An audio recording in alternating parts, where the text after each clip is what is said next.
En cyclisme maintenant, la région Grand Est s'est dotée de sa première équipe professionnelle et elle est Lorraine. L'équipe féminine des Macadams Cowboys, club de Dame-le-Vière, devient Grand Est Comugy-la-Fabrique. Le début d'une nouvelle aventure qui pourrait les amener jusqu'au Tour de France. Stéphane Matuchet et Ludovic Debruyne.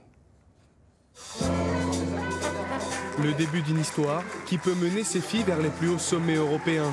Un quart de siècle après avoir créé l'équipe cycliste des Macadams Cowboys, Laurent Goglione réalise son deuxième rêve, monter une équipe professionnelle. C'est la réalisation d'un rêve ce soir, celui qu'on a entamé il y a 25 ans avec le Team Macadams Cowboys, qui est le club d'origine de l'équipe et qui est d'ailleurs toujours le club chapeau de l'équipe. Et c'est aujourd'hui la fin de quelque chose qui amène à maintenant une nouvelle aventure. Cette soirée, c'est un peu la concrétisation du projet. Ça fait plusieurs mois qu'on travaille dessus et ce soir, ça se lance, ça devient vraiment concret. Dans quelques jours, les premières courses. Donc c'est un beau feu d'artifice de départ.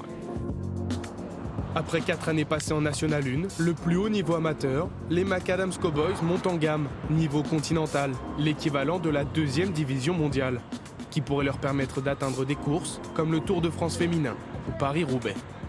Les résultats de début d'année vont nous permettre, notamment sur la deuxième partie de la saison, d'être invités encore dans des plus belles courses ou pas. Mais encore une fois, on est dans une année 1 où il faut qu'on construise, il faut trouver de la cohésion à l'intérieur de l'équipe. L'équipe change de nom et devient Grand Est Comugy-la-Fabrique, ses 3 principaux partenaires.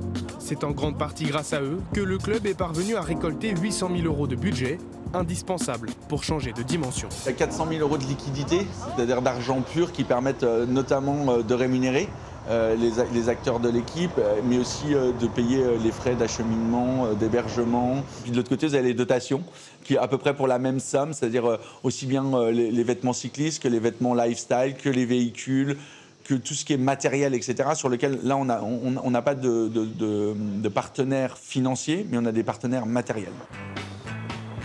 Mais pour réussir à un niveau professionnel, il faut aussi recruter des coureurs.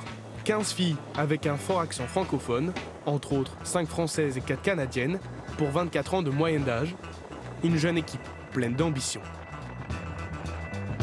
On est assez éclectique, on a des sprinteuses, des grimpeuses, on a vraiment de tout.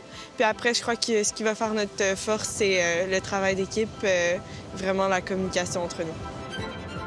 On veut bien s'installer, on veut faire notre nom, ça c'est certain. Donc c'est sûr qu'on vise quand même de bons résultats sur les premières courses de l'année.